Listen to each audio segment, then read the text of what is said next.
From the blue, purple, and scarlet yarn, they made woven garments for ministering in the sanctuary. They also made sacred garments for Aaron, as the Lord commanded Moses. They made the ephod of gold, and of blue, purple, and scarlet yarn, and of finely twisted linen. They hammered out thin sheets of gold and cut strands to be worked into the blue, purple, and scarlet yarn and fine linen, the work of skilled hands. They made shoulder pieces for the ephod, which were attached to two of its corners, so it could be fastened. Its skillfully woven waistband was like it, of one piece with the ephod, and made with gold, and with blue, purple, and scarlet yarn, and with finely twisted linen, as the Lord commanded Moses. They mounted the onyx stones in gold filigree settings and engraved them like a seal with the names of the sons of Israel. Then they fastened them on the shoulder pieces of the ephod as memorial stones for the sons of Israel, as the Lord commanded Moses. They fashioned the breastpiece, the work of a skilled craftsman. They made it like the ephod, of gold, and of blue, purple, and scarlet yarn, and of finely twisted linen. It was square, a span long and a span wide, and folded double. Then they mounted 4 rows of precious stones on it. The first row was carnelian, chrysolite, and beryl. The second row was turquoise, lapis lazuli, and emerald. The third row was jacinth, agate, and amethyst. The fourth row was topaz, onyx, and jasper. They were mounted in gold filigree settings. There were 12 stones, one for each of the names of the sons of Israel, each engraved like a seal with the name of one of the 12 tribes. For the breastpiece, they made braided chains of pure gold like a rope. They made 2 gold filigree settings and 2 gold rings, and fastened the rings to 2 of the corners of the breastpiece.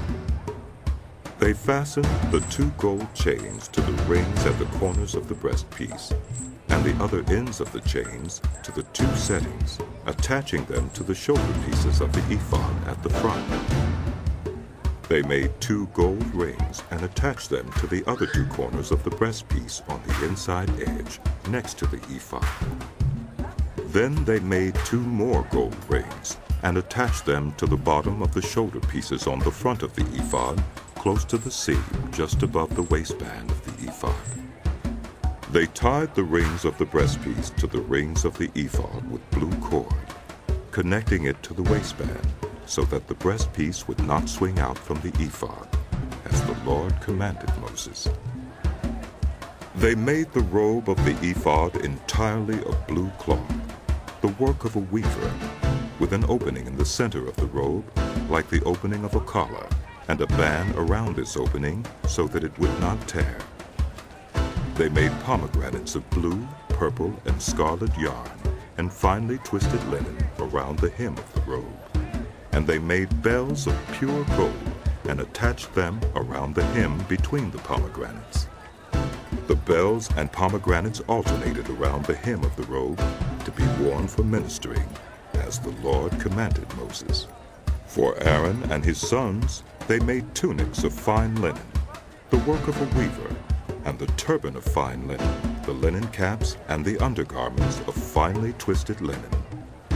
The sash was of finely twisted linen and blue, purple, and scarlet yarn, the work of an embroiderer, as the Lord commanded Moses.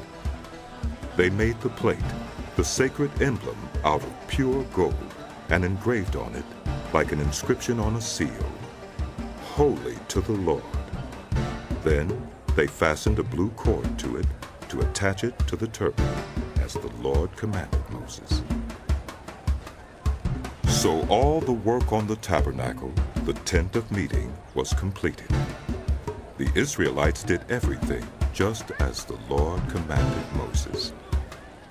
Then they brought the tabernacle to Moses, the tent and all its furnishings, its clasps, frames, crossbars, posts and bases, the covering of ram skins dyed red, and the covering of another durable leather, and the shielding curtain, the Ark of the Covenant law with its poles and the atonement cover, the table with all its articles, and the bread of the presence, the pure gold lampstand with its row of lamps and all its accessories, and the oil for the light, the gold altar, the anointing oil, the fragrant incense, and the curtain for the entrance to the tent, the bronze altar with its bronze grating, its poles and all its utensils, the basin with its stand, the curtains of the courtyard with its posts and bases, and the curtain for the entrance to the courtyard, the ropes and tent pegs for the courtyard, all the furnishings for the tabernacle, the tent of meeting, and the woven garments worn for ministering in the sanctuary, both the sacred garments for Aaron the priest and the garments for his sons when serving as priests. The Israelites had done all the work, just as the Lord had commanded Moses. Moses inspected the work and saw that they had done it just as the Lord had commanded. So